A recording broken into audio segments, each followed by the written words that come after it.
Good morning, everyone. We'll go ahead and get started here shortly. Just a few housekeeping items. We are going to have some questions at the end. We'll have questions at the end, so you could go ahead and utilize your chat feature. But let's wait a couple more minutes so that we allow everyone to be able to participate, and we'll go ahead and get started. And thank you again for joining.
Okay, well, good morning, everyone. We'll go ahead and get started. I want to make sure we recognize everybody's time. My name is Cody Farzad. I am the VP of Employer's Choice Screening, and I want to thank all of you for joining our webinar, The Good, the Bad, and the Ugly of Employment Background Screening.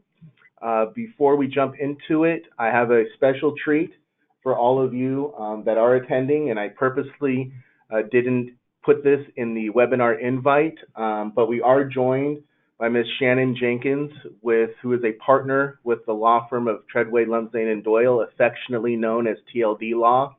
And they are a true champion for employers with regards to any laws pertaining to hiring and firing in the state of California. So I want to introduce Shannon, and I do appreciate her making the time. So Shannon, are you on? Do you want to say a few words? Wow, I sound really important after that introduction, Cody. Thank you so much. I appreciate you inviting me into the webinar, and if there's anything of value that I can contribute, of course, I'm happy to do so. Short disclaimer at the very beginning, as a lawyer, I can only speak to the bad and the ugly, so I'll let you handle the good, and I'll jump in there when it's appropriate, but thanks again for inviting me.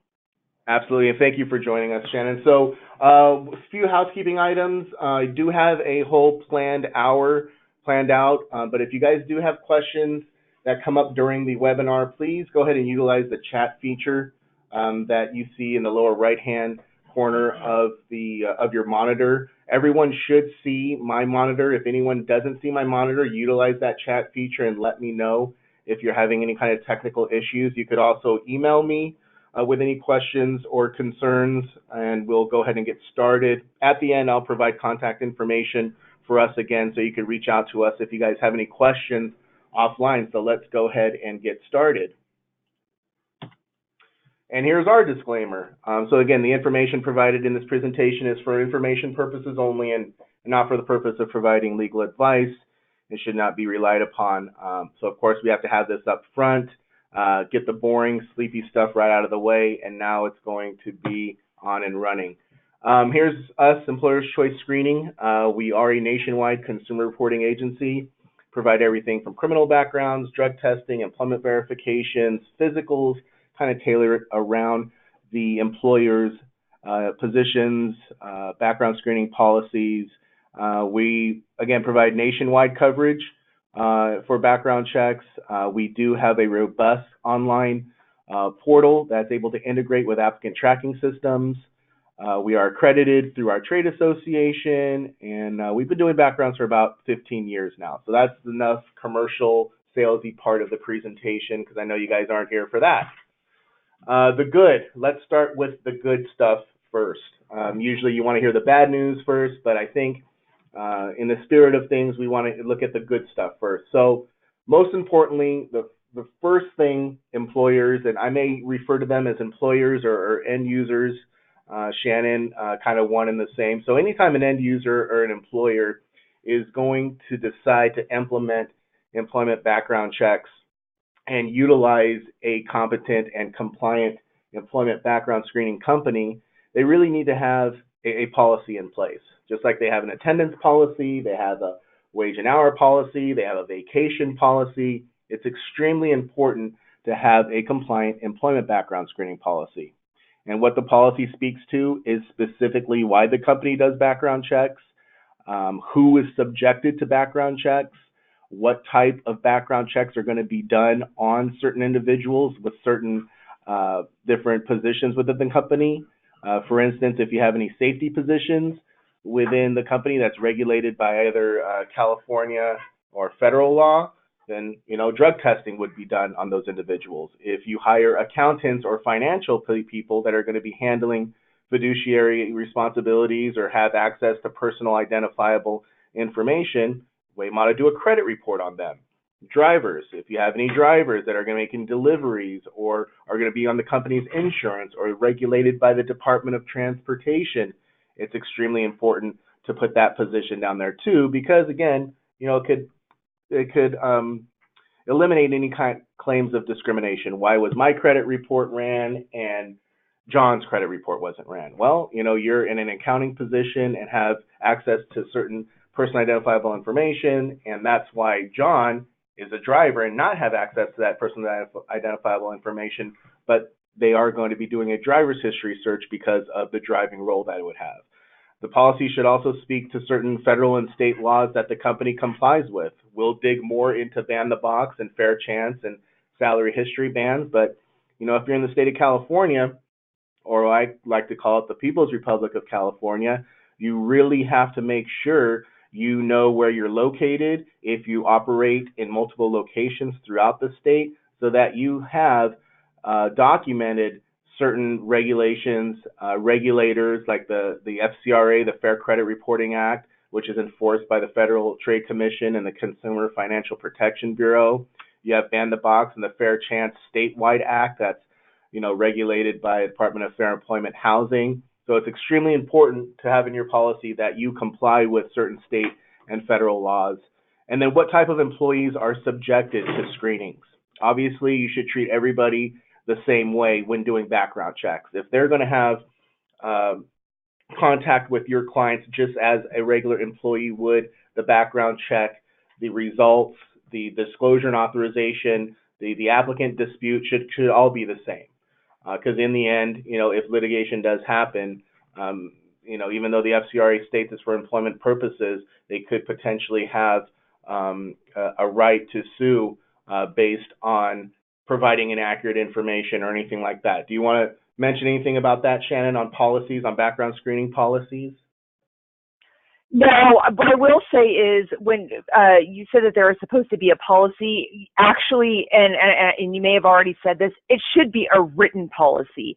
And you're absolutely right. It should include all the components that you just referenced and the responsible individuals. And if derogatory information is learned at any step along the way, who's going to be making the decisions? And what criteria is going to be used. It is important to have, and I have only seen, believe it or not, in all of my years of practice, one employer who has had a written background check policy, and we help them develop it. So it's something that I think is all too infrequent, and if you don't have it, absolutely there is the potential that somebody's going to come back and claim differential treatment, discriminatory treatment. And so just a good, idea to have it in writing, have designated people implementing it so that you can hopefully avoid some of those claims.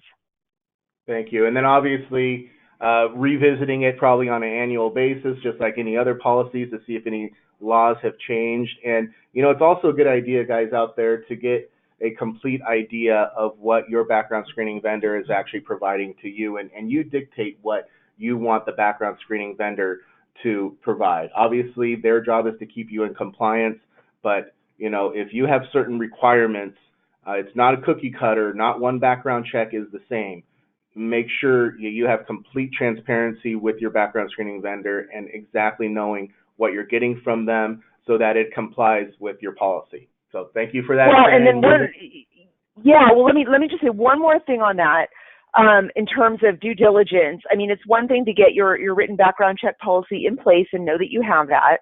The other thing that I would do, just from a company governance standpoint, is take a look at your insurance policy and make sure that your insurance, if there is any statutory, either at the state or federal level, violation of the FCRA, the ban the box rules, violation of fair chance ordinance, if any allegations are made by an applicant along those lines, are you covered by your insurance policy for those? Because there are some statutory violations, like wage and hour violations, that for the most part are not covered from an indemnity standpoint. So again, so look at the exclusions that you have in your policy, in your insurance policy. Exactly. There are exclusions. Yeah, that's a good point. And the FCRA is actually the only Consumer Data Protection Act that doesn't have caps on lawsuits. So if you get into hot water, there are no caps on class action lawsuits. That's one thing as an association we're trying to change. But currently, the Fair Credit Reporting Act doesn't have essentially caps on lawsuits. So you want to really make sure that you are staying in compliance. So go ahead and moving on. Disclosures and authorization forms. This has been a hot button issue recently. This, of course, is one of the main components of the FCRA, where a disclosure and authorization has to be completed by the subject of the report or the new hire. Traditionally, federal law stated that the disclosure and authorization could be on one form, completely separate from any employment application or internal documents, consisting of the disclosure and authorization on one form, and put down certain states that have applicants' rights to receive the copy of the report. Then they had changed that due to certain case law, probably about we saw about 2 hours, about 2 hours ago, about 2.5, 3 years ago. And the federal courts then said, no, now we want the disclosure to be separate from the authorization. It needs to be on 2 pages so that the applicant is not confused by the language on the disclosure and authorization. So then they decided that the disclosure is completely separate from the authorization. So the disclosure explains that a background check is going to be done on you by said company. It may look into your credit worthiness, credit capacity, mode of living, which could look at criminal records, driving history, employment. It had anything and everything that an employer can do under federal law on the disclosure. And then on the separate second form, it would be the authorization. And that's where the applicant completes their information, signs it, authorizing the background check to be done.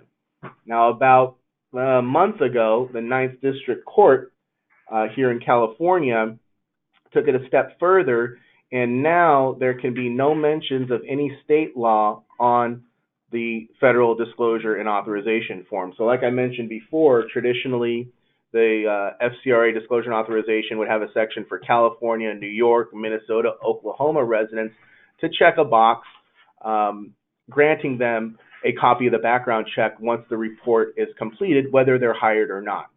That, the Ninth Circuit decided, was confusing to the applicant. So now the disclosure, the 2-page disclosure and authorization, should only mention if they're a California resident, that California residents are entitled to a copy of their report, not mentioning any additional states.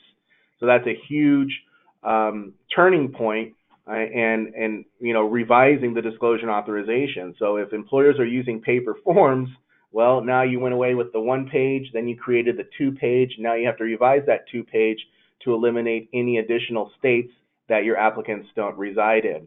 The beauty about an electronic disclosure and authorization process that we kind of implement is the system automatically captures where the applicant resides and where they want to work based on completing the online application, and they will provide the correct disclosure and any additional notices. So the disclosure and authorization is extremely important.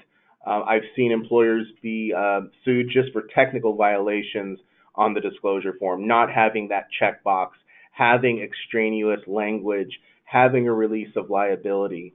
So there's certain language that needs to reside on the disclosure and the authorization. It cannot be long and drawn out. You cannot release yourself or the background screening company from liability, and not having any kind of extraneous language. The employer, the end user, does own the process.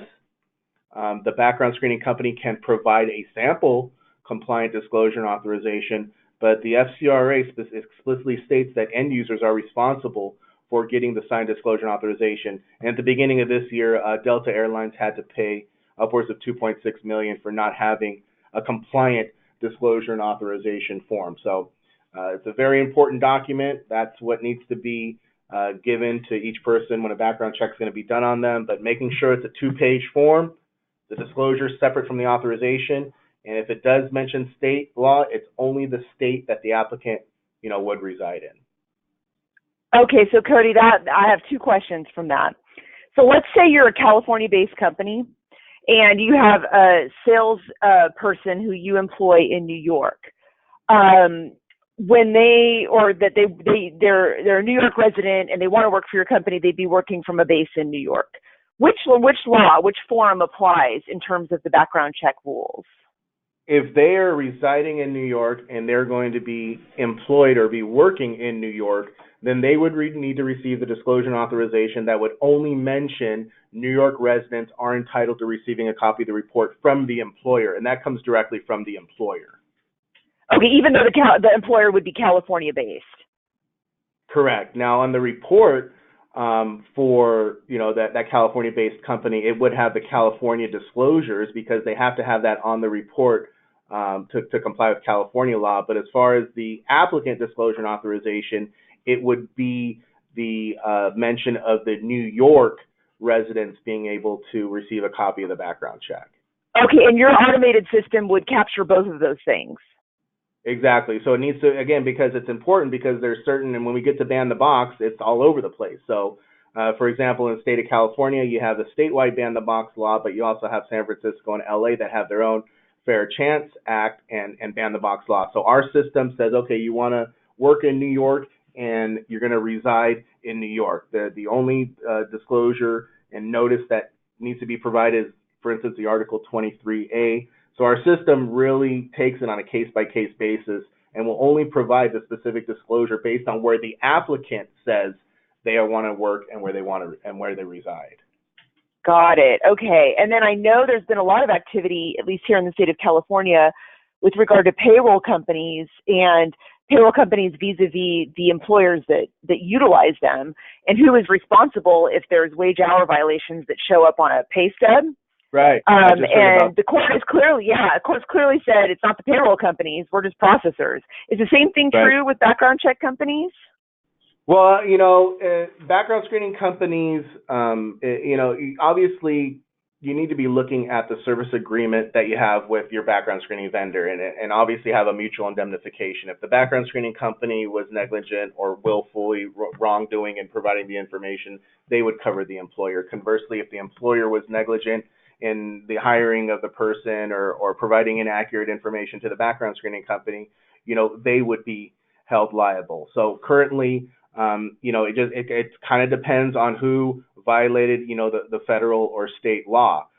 Background screening companies are still being held liable even if the end user, essentially used the information in the wrong way. But you really want to make sure that the end user agreement that you have with your background screening vendor does not release them of any liability, meaning, hey, I'm going to provide you background checks, but if it's not compliant, you can't turn around, and sue us. Okay. So when you say the employer owns the process, ultimately they're responsible for managing this whole thing. Absolutely. They are responsible for managing the whole thing. Where the background screening company can be put in hot water is if they're providing inaccurate information. They are not, for instance, during the applicant dispute process. So if they provide inaccurate information and the applicant feels that this information doesn't belong to them, they have to re-engage the background screening company. So the employer obviously tells the applicant that here's pre-adverse action letter, here's a copy of the report procured by XYZ company. The applicant needs to be able to contact the background screening company. More importantly, the background screening company needs to provide a reinvestigation and provide the employer or end user with the accurate information. So that is when the background screening company would be held liable, and the employer would lien on them would be the actual information on the background screening report, because background screening companies, pursuant to federal law, the FCRA, have a duty to ensure maximum possible accuracy when reporting information. So yes, the employer owns the whole process, but if the employer is receiving inaccurate or just frankly wrong information from the background screening company, they have protections there. Very interesting. Thank you. Sure. Still going on to the good. Fantastic. Public record reporting guidelines. Specific to the state of California, AB 1008, that was implemented last year, explicitly and specifically says, and California law has always said this, and we take this as a best practice, that employers should only be receiving records, felony and misdemeanor records, that have resulted in a conviction within the last 7 years. So that 7 years starts from the disposition date where they were found guilty, if they didn't serve any jail or prison time. If they did serve prison or have parole, then that 7 years would start from the release from that commitment. So it's extremely important that employers understand the reporting guidelines from the background screening company. And again, in California, it's 7 years of conviction history. Now, federal law states 7 years of non-conviction and convictions for life. Well, you're frankly going to be held liable by certain ban-the-box laws. Again, since ban-the-box is not consistent, it's all over the place. You have cities, you have counties that contradict the state. We're trying to get preemption on statewide ban-the-box laws so that employers aren't faced with a myriad of laws.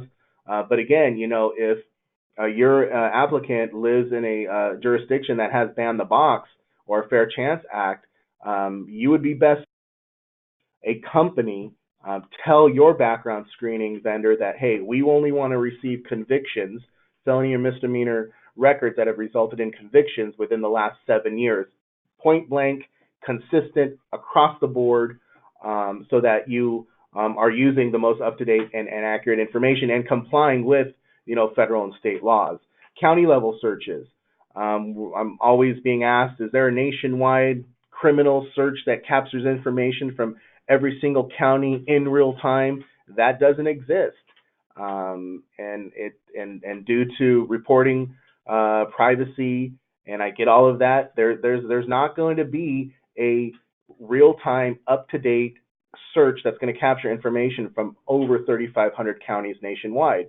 So really what an employer should be best served doing is county-level, real-time hand searches. So we do a trace, we identify counties the individual has lived in. We have an army of researchers in each county nationwide actually going to the courthouses and municipal courts, general district courts, searching all the courts in real time for any kind of felony and misdemeanor convictions. When reporting these public records, we have a duty, again, to ensure maximum possible accuracy. So there is at least 2 identifiers we need to have in order to report the public record. The first one is a full name match, so first, middle, last, and a date of birth. Usually, if we have a common name, there usually is a third identifier that we would have to identify, usually a driver's license number or an address. But to comply with maximum possible accuracy, background screening companies should only be reporting criminal convictions within the last 7 years that have both a full name and date of birth match. Some consumers and applicants think that it's held by a social security number and they provide maybe a fraudulent social security number. That won't throw off the county level search. What that would throw off is the social security address trace, which we do to identify which counties they've lived in, since all felony and misdemeanor convictions are held in each county. We also do federal criminal records, which is done through PACER. Unfortunately, the federal government has redacted the date of birth on federal cases. That's why you may see federal crimes take a little bit longer to complete It's, again, another initiative that our trade association has moved for to put date of birth identifiers on federal criminal records just so we can report accurate information and not provide a false positive or a false negative. And again, not receiving any non-conviction information. So if you're receiving a dismissed, an expunged, a not guilty, in California, you can use arrest records if the case is pending. But again, in order to comply with Ban the Box, and the movement for Ban the Box was just to remove barriers to employment, not discriminate against someone with a criminal record, well, you got to do your due diligence to make sure that, the information you're using is accurate and does belong, to the subject of the report. We'll go ahead and move on, unless, Shannon, you have anything? No. All righty. Pre-adverse adverse action process. So again, we've been talking about federal and state law. So the first is a disclosure and authorization. The second is ensure maximum possible accuracy. And the third, and where a lot of employers are being held liable, is the pre-adverse adverse action or the applicant dispute process. So the applicants have protections in place when background checks are being done on them. The FCRA Summary of Rights is a notice that must be given to each applicant once they complete that disclosure and authorization form. It's a 3-page form. There's a lot of content, and frankly, we don't read everything that's given to us. But one of the main protections is the applicant dispute process. So when an employer gets a background check from the background screening company, the background screening company makes no decisions. We make no decisions. We don't adjudicate anything. We just provide public record information to the end user, and the end user is the one making the employment decision. So let's say the employer receives a background check. It has adverse information that they want to take adverse action. They then have to engage the background screening company and let them know, hey, we want to take adverse action against this applicant. We are going to be sending what's called the pre-adverse action letter. And the letter states the background check was done on you, procured by employer's choice screening. Adverse information was reported. Here's the contact information of employer's choice screening. And more importantly, here is a copy of your report. Please review the report and identify any inaccuracies if they are. If there are inaccuracies and the information doesn't belong to them, then the applicant has 5 business days, and some Ban the Box laws extend that time, but the federal statute is 5 business days to contact the background screening company to provide documentation or evidence that their report was inaccurate. If the background screening company feels the report is inaccurate and they did report inaccurate information, they notify the employer. The employer has to keep the job open, and the background screening company has 15 days to conduct a reinvestigation free of charge to the employer. Now, that's if the applicant has been able to provide information contradicting the report. If the information is accurate, again, you still have to send the pre-adverse action letter, but after the 5 business days from not hearing from the applicant, then the adverse action letter is sent, basically stating that they will no longer be considered for employment. So it's extremely important that employers know that when you use an employment background check to make an employment decision, that you conduct the pre-adverse adverse action process. But the employer, again, owns the process. They would need to notify the background screening company and let them know, hey, if you receive a call from this applicant, it's because we took adverse action. Now, with regards to Ban the Box and Fair Chance Acts, they now need an individualized assessment to be done when an employer is going to take adverse action. This is just basically having a one-on-one conversation with the applicant, going over what was reported on the background check. And the one thing that these laws want employers to kind of use as a gauge is the EEOC, the Equal Employment Opportunity Commission, in 2012 released a guidance on criminal records that employers should use. One of the main things they had employers look at was 3 questions, or the green factors, when looking at a criminal conviction. How long has it been since the crime or the conviction occurred? What has happened since then? Have they repeated their issues? Have they gotten in trouble? And then, is the crime or the conviction specific to the job they're going to have with your company? So a DUI within the last 2 years. The guy's going to be driving for you. Frankly, cannot take on the liability because you can't have him on your insurance. Very warranted in not hiring them. Let's say you do a driving history on a secretary who's going to be working at one location for 8 hours. She's not going to be driving at all. and she has a DUI conviction from, let's say, 4 years ago or 5 years ago. That may be something that you can work with them. Now, recognizing there are certain crimes that employers, frankly, cannot hire the individual for. And if you're awarded a contract and the contract says you cannot hire anyone with financial crimes, you do a background check and one of your employee has a conviction of, let's say, credit card theft. Well, you can obviously not hire that individual because you were told that you cannot hire people that have those convictions. So again, that's something else that we're petitioning as an association to have immunity or have protections from violating ban the box, because you were required to do these searches and not hire individuals specifically for certain crimes. But anytime you get adverse information and you're going to take adverse action, the way the laws are now is you have to conduct an individualized assessment to, again, determine is the conviction specific to the job they're going to have with the company? Was it 7 years ago or was it 7 days ago? And what has happened since that conviction, has occurred. So it's extremely important to understand the adverse action process and what certain ban the box laws are speaking to right now. So I'll jump in here just for a second, Cody, because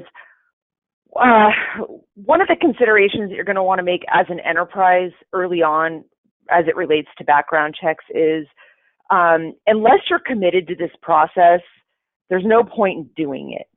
And what do I mean by that? You've and we haven't really talked about yet when you can do a background check, which there's a whole body of law and legislation now. That's in the ugly part. That's in the ugly. Well, of course, I'm speaking to that then. Yes, but let's say it's post offer. You go through the background check process. There's some derogatory information that comes up. It's verified, and so you know about it, and then you do nothing about it. Or you engage a background check company to go through all of this process for you, and you don't even look at what the results are.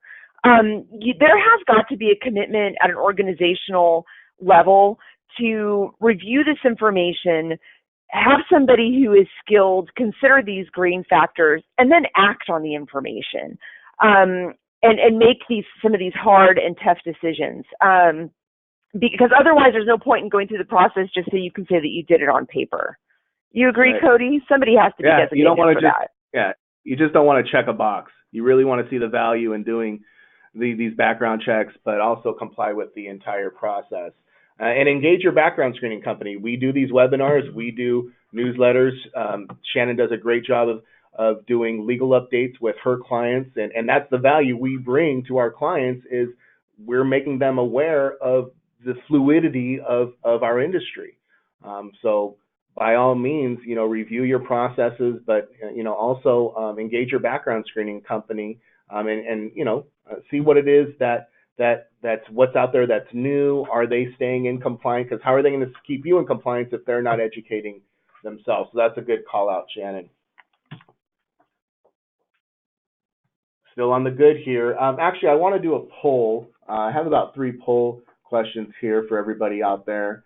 I think this one is fitting right now. So I'm going to send this out right now. And basically, go ahead and answer that. It's basically asking if your company is using non-conviction information right now as part of the background check. So go ahead and do that and move on now. Give it a few seconds so that everybody could have a chance to vote. The numbers are coming in. Looking pretty good. Hopefully, majority of you, I don't know, or I know everybody's from either in California or nationwide, but we are slowly getting all the numbers in now. Looks like the no's are winning, which is good. I would like to see a higher percentage for the no's, but hopefully that will change after the webinar we had today. So we'll go ahead and let the poll finish up, and we'll go on to the next slide here. We're still on the good. Continuous criminal monitoring for current employees. This is extremely important and very, very popular right now, especially in contracts and entities that are requiring, background checks to be done on certain vendors that they bring in. So background check is done post-offer, conditional job offer is made, and the background check is completed, the person is hired. What happens after that? Sometimes companies will have policies where, current employees need to disclose to the employer if they, have gotten in trouble with the police or anything new has happened. But really, the background check shouldn't stop once they're hired. It should, happen throughout the course of their employment. And some disclosure and authorization forms will have language in there that this disclosure is good for, obviously, the employment background check, but also for any checks done through the course of their employment. And the FCRA specifically states if you're going to promote them, if you're going to retain them, bring them back from a leave, then obviously, you could do a background check then. But what we're seeing now is our clients are frankly doing either monthly, biannual, or annual criminal background checks. We can do monitoring where anytime an individual is convicted of a crime, our system will be pinged and we can send that conviction directly to the employer. So we get a full employee roster. And again, we're doing these criminal searches on a monthly basis. As the employer brings on new employees, new hires, we'll add them to that continuous monitoring. And basically, we get a hit on that monitoring. We go to the county of record and make sure that the results are reportable to the client, and then we'll send that off to the client. But again, having a background screening policy speaking to this is extremely important. And more importantly, the employees need to understand that that the company does have a program in place where their criminal history will be monitored through the course of employment. Good would be for driving records too. So we could also do continuous driving monitoring where if a license goes invalid, it's suspended, if the insurance has lapsed, our system will get pinged and we could send that information off to the employer as well. So again, it's within the employer's rights. If again they are signing contracts or doing business with an entity that requires continuous criminal monitoring, it's a good thing to do. It also gives you a good peace of mind. But the background check, once it's done for pre-employment, is only as good as the day it was completed. What if something happens the next day, the next week, the next month? So this is something that's very popular. A lot of background screening companies are providing this service, and it's good to have. It's good to have in place. You hope that your employees would be honest and upfront. But again, having this in place, and then again, if you're going to be promoting somebody, giving them additional duties, responsibilities, do a background check at that time too. Shannon, do you have anything on that? So, yeah, let me jump in with my thoughts on that, or just the, comments are, I can certainly endorse post-offer criminal background checks for sure. Post-offer pre-actual employment. Ongoing employment when there are circumstances where there is a promotion or you're otherwise legally mandated doing business with the government or what have you. And alternately also for current employees for cause background checks. I'm not sure I'm comfortable with just routinely on a monthly or an annual basis doing a background check when there's been no triggering factor. And the reason why I say that, and I'd be curious, Cody, if you've run into any class actions involving this type of an issue, where you could have a policy which, so the genesis of this and the origin of all of this, as Cody referenced, is it's an anti-discrimination tool. Minority populations historically and traditionally are disproportionately impacted by the application of or by the ineligibility to be hired because of conviction rates. And so when people are implementing fair chance ordinances and ban the box rules, they're doing so to kind of right the ship in terms of giving those traditionally disadvantaged populations a chance at competing for employment. If you had a policy which on its face was neutral, because you do background checks on everybody in your organization, and you do it on a monthly or an annual basis. That may have a discriminatory, not intent, right, because you're applying it to everybody, but a potential discriminatory impact on some of those traditionally disadvantaged populations, which could lead potentially, in my mind, to a discrimination claim. So I would want to see maybe that background check process for current employees being used on a for cause or an otherwise legally required basis. That makes sense. That makes sense. Okay. That's why we have you here, Shannon. Oh, well, just my 2 cents. All right. Moving along now to, now the bad. Now we're getting into the bad. I want to talk about online instant database searches. I kind of mentioned that earlier in the webinar. So a lot of background screening companies, provide a nationwide criminal database, a nationwide criminal locator, an instant criminal background. There's a lot of interesting names that they call these database searches. And these database searches basically are aggregated by data providers. So there's millions upon millions of records in these databases contributed from various sources. Some are contributed from county courthouses. Some are contributed by statewide sex offender registry. Some are contributed by state police, Department of Corrections. So there's a lot of sources that are contributing records to these nationwide criminal databases, which is good. However, there are 2 major limitations with using just a nationwide criminal database, and this has been identified by the FCRA, and there's been a lot of litigation for companies just using information on a nationwide criminal database. So the main limitation of these nationwide databases is the information is not in real time. So, for instance, if I send a county researcher to San Diego County today, they're actually going into the court records and pulling the most up-to-date information that court has. Let's say the person was convicted of a crime on Monday, and now it's obviously Thursday. We go into the court and we get that conviction, send it to the courthouse. These sources of information that report to the nationwide database are sometimes on a monthly basis, sometimes on a quarterly basis, sometimes on an annual basis. So theoretically, the information could be stale because of the reporting and of the reporting rights. So it can be a conviction, let's say out of San Diego, but the information's not updated on a real-time basis. That's one of the main limitations of the nationwide criminal database. The second one is it doesn't cover every single county, like we talked about. There is not a nationwide criminal database search that's going to give you real-time information from every county nationwide. LA County, good example, doesn't report records to the nationwide criminal database. There are numerous counties in Northern California that don't report their records to a nationwide criminal database. So if an employer does that search, thinking it's going to give them the full picture, nothing comes back. They hire the individual.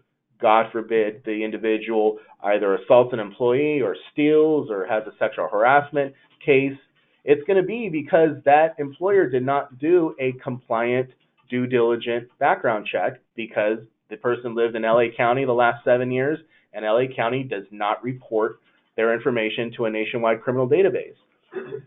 Majority of the times, the information on the nationwide criminal database is very limited. It doesn't give you the full picture.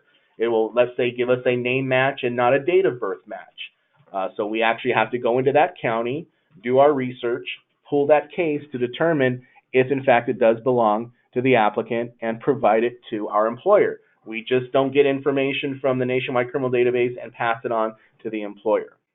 We have internal controls in place we'll talk about near the end when properly selecting the right background screening vendor. We're accredited, we have a quality management certification, so we do a very good job of quality assuring all public record information we're getting from these sources to ensure that our end user or employers can use that information. A lot of times in these online databases, they won't have a disposition on the case. It'll say person's name, date of birth, and a warrant, or active or inactive. And we actually have to go to the county of record to determine if in fact, it does belong to it. Usually economically friendly to employers. Again, you're investing in a background check. You need to see the value and the ROI in it. A lot of times, employers have to get their nose bloodied in the courtroom because of an inaccurate background check in order to see the value in doing a compliant background. But like the burger, like that 99-cent burger, you do get what you pay for when doing these online databases. When it is good, let's put a good to the bad, is doing it in conjunction with your county level criminal searches, because the nationwide could potentially find convictions outside of where the individual has resided. So again, when we do the Social Security trace, it's only providing residential addresses. Let's say I live in Orange County, but I work in LA County, or conversely, I live in LA County and I work in Orange County. Well, that nationwide criminal database could potentially report records from Orange County because they report to the nationwide. So, it is a good indicator. It also has the 50-state sex offender registry built into it, but it really needs to be accompanied with hand-searched county-level criminal searches. We'll go ahead and move on. Workers' compensation searches. So we get calls all the time from employers asking if they can do a workers' comp search as part of the employment background check. And first and foremost, workers' comp searches aren't available in every state. In California, they are available, but in no way should it be part of an employment background check. There are certain issues that would arise from utilizing a workers' comp search. Traditionally, even before Ban the Box was put out there, you had to provide a conditional job offer before doing any kind of workers' comp claim search. And then also there were additional notices that they must receive. Potentially, you could be violating the ADA by simply inquiring if someone has a workers' comp claim. It could very well be a legitimate claim. The information you get, like the nationwide criminal database, on a workers' comp search for employment purposes is extremely limited. At the most, you would probably get a claim date and the individual's name. It won't have any kind of return to work, restrictions, limited duty, nothing like that. Again, it's not available in every state, and it could cause great delay in completing the background check because how the information is stored. Alternatively, a good workaround would be implementing kind of pre-placement physicals so that that they could do the basics, the minimal duties of the job as part of the background check, or conduct county civil searches. And civil searches are held in county courthouses, but it's when an individual sues another individual or sues an employer. So it's a different kind of action. As a criminal record, it's when the city, state, government brings an action against an applicant. But in civil cases, it's when an individual sues another individual, personal injury, contract, workers' comp. So those are good workarounds to do as an alternative to doing a workers' comp search. We recognize that there are certain industries that they just want to know how many times an individual has submitted a workers' comp claim. But again, with the ADA and the information being extremely limited, we strongly urge clients not to do workers' comp, but again, doing those physicals and civil searches.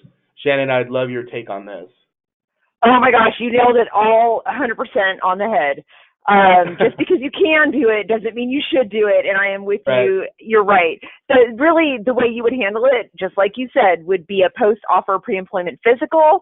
It's not supposed to matter what happened before they walk through your door. If they can perform the essential functions of the job with or without accommodation, and that's bared out through the post-offer pre-employment physical, then you should theoretically be good to go. So I'm with you 100%. Fantastic. All right. Moving on. I know we only have about 13 minutes, so I'll go through some of this. Okay, social media searches. Don't do them. Frankly, we recognize that employers want to do their own kind of background check, and they can have access to Google and these different search engines to search different applicants' social media searches. Kind of the main issue we see on these is there's no identifiers. So like we talked about, ensuring maximum possible accuracy, we report criminal records with a name and date of birth match. With these social media searches, there's no date of birth. They use different names. So basically, what would stop me from creating a social media page on somebody else, putting them in a negative light in the event, we're going for the same job? So the main thing is ensuring that that social media profile you're looking at actually belongs to your applicant. You could potentially be violating certain protected classes. Individual is at a, let's say, NRA event, and on the weekend, and they're at an NRA event, and that's their choice, that's their affiliation, and professional associations is a protected class, but you don't want to hire them because you don't want to hire somebody that belongs to the NRA, or let's say someone has put that they are expecting now, and they're happy about it, and you're like, you know what, I know that 6-7 months from now this individual is going to be leaving on maternity leave. I don't want to take on that liability. So you could be violating individuals within protected classes. It's hard to adjudicate than a criminal record. How can somebody dispute the information on their social media? It's extremely, interpretation is reality. Obviously, everybody needs to be mindful of what they're putting on their social media profiles. I spoke at the Santa Fe Springs Chamber to 7th and 8th graders. This was the main topic that I talked about, is once you ring that bell, you can't unring that bell. So be careful what you're putting on social media, but in no way should it be done as part of the employment background check. How does the applicant, again, dispute the results of the social media search? Liability could cause extreme high results of using it adversely. Alternatively, conducting a commercial employment background check through a reputable background screening company will give you, the information you need to do the background check. So I know this is big right now. We don't offer social media searches to our clients, but they really need to, determine if, in fact, that's a road they want to go down. But applicants do need to be mindful of what they're putting on social media. And actually, states had to come out with laws preventing employers from asking applicants for their social media login so that they could see anything and everything within their social media profiles. Verifying wages for employment verification purposes. So, like Ban the Box, states, counties, cities are starting to come out with salary history bans to combat the pay discrepancies between males and females. So traditionally, as part of the employment verification service we provide to our clients, we verify 3 things: start date, end date, position held, and we also would do verify previous wages. However, because of the popularity of these salary history bans, we no longer verify previous wages, and we strongly urge our clients to consult with their employment law attorneys in their location to see if there's any salary history bans. But again, it's extremely important, like with criminal convictions, and Shannon, you may be able to speak to this, maybe asking them what their salary expectations, or requirements are. What do you feel about that? Yeah, well, that's actually permitted by statute now, to ask them what their expectations are, and they can always ask you also for a range of what the position pays. So those 2 things are appropriate. And let me ask you, Cody, what about degree verification? That's still okay. Do you do that? Oh, yes. Yeah, absolutely. Degree verification is still okay. Not asking for a year on the application of when they graduated is still not okay, because they could theoretically determine your age. But by all means, degree verifications are extremely important. Anything from high school to certificates to enrollment only. We've seen where individuals put that they graduated from a university, but they were essentially just enrolled. We could get the information back extremely fast because of a third party that has all the records for majority of the universities. But yes, degree verification is extremely vital, especially if you're going to be paying them based on, a bachelor's, master's, doctorate, anything like that. Great. Do you also do professional license searches?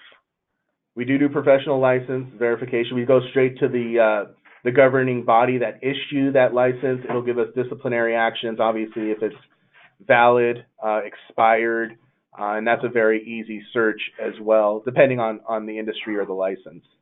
Yeah, I think those are 2 really important searches, and good to know you do it. Absolutely.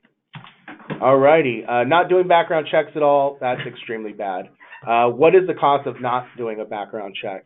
A negligent hiring claim can put, I know, a small business out of business. I've seen it firsthand. But, employers lose 72% of all negligent hiring claims. not verifying credentials like we just talked about, Shannon, or experience, that you are paying the applicant based on what they're saying. So you want to believe them, you want to trust them, but definitely verify that.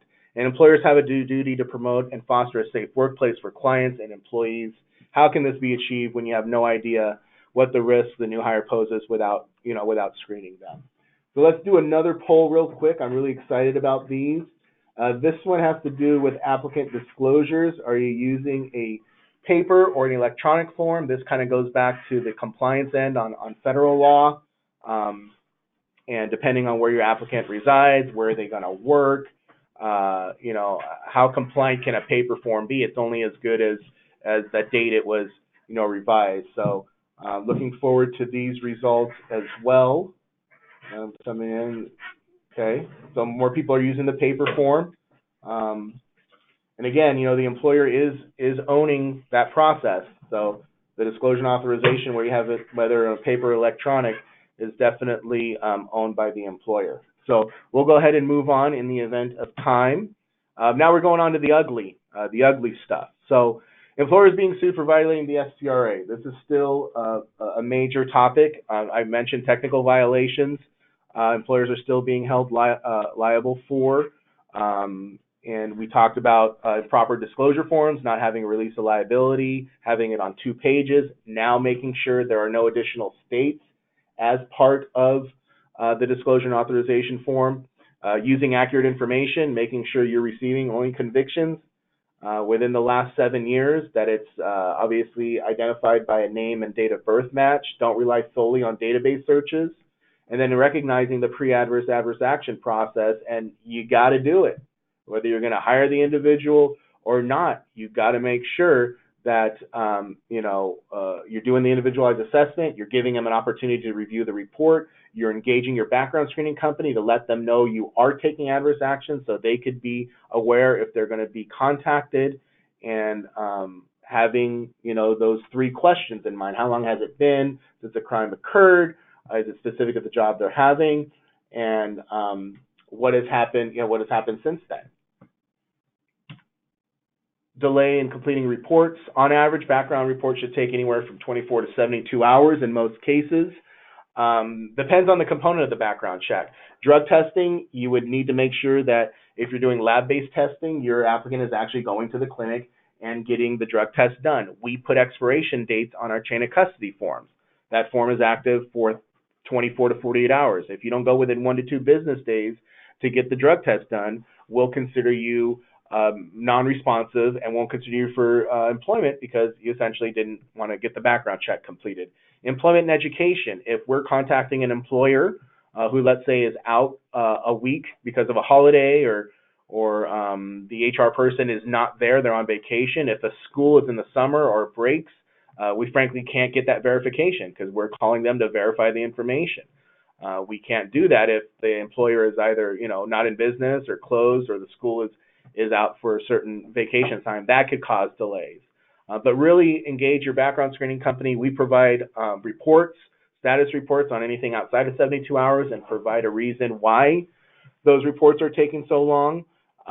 So really engage your background screening company. But background screening reports, compliant reports, anywhere between 24 and 72 hours is not an unreasonable time. But really the components of it would drive the turnaround time as well.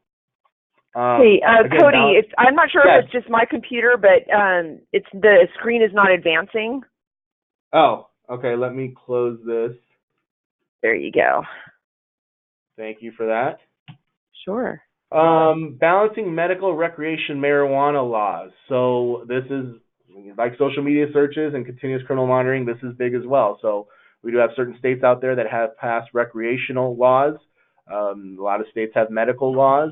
In the end, federal government has recognized marijuana as a Schedule I drug. So if any employers are regulated by federal laws, like the Department of Transportation or any financial laws, you can still use positive marijuana drug tests as an employment decision.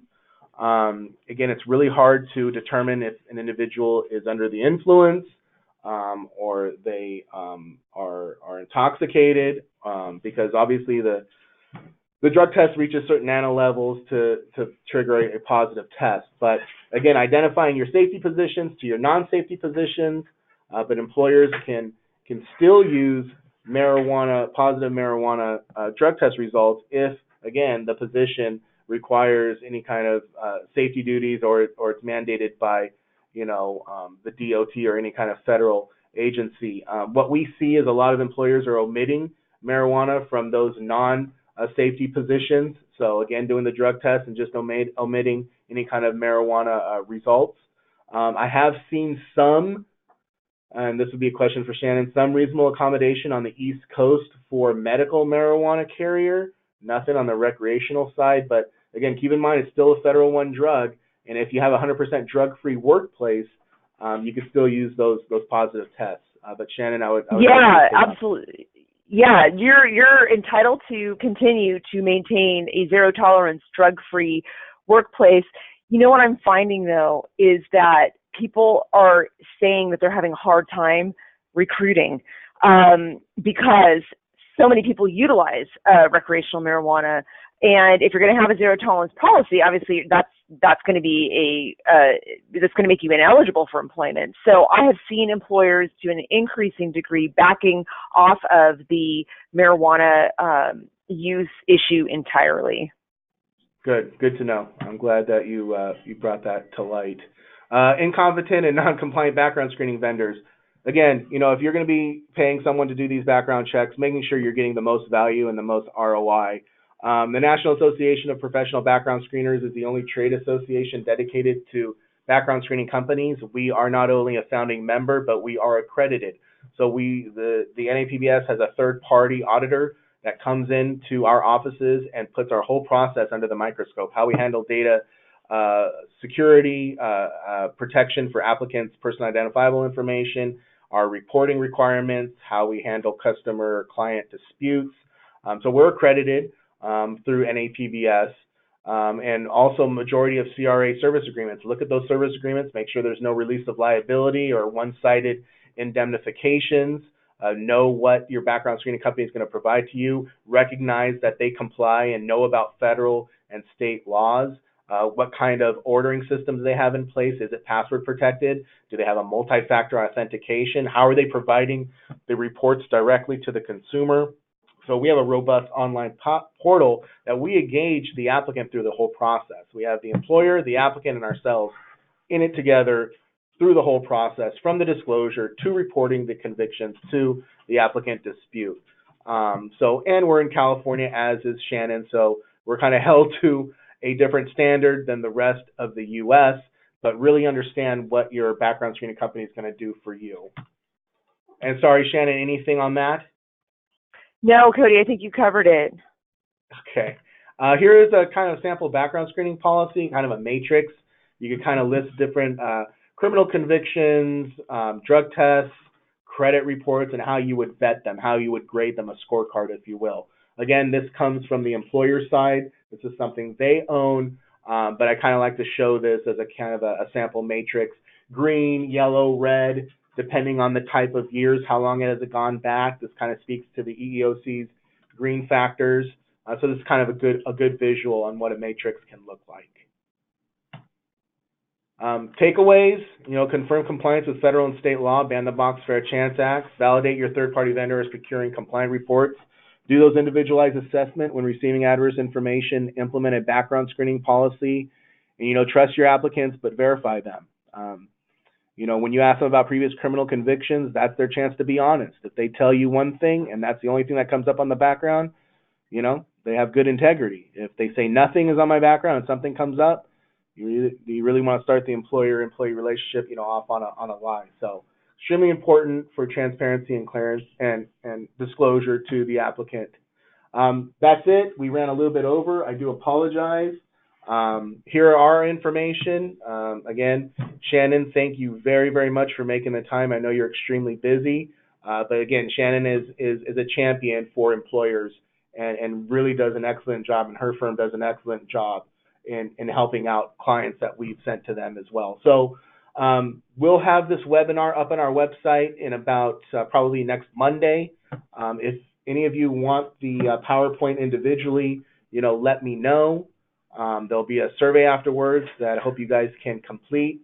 And Shannon, thanks again. Is there anything else you want to add? No, I want to thank you for allowing me to be part of this. Thanks, Cody. All right, thank you. And if anybody has any questions, again, please send me an email, send Shannon an email, and we look forward to seeing you guys on the next one. Thank you.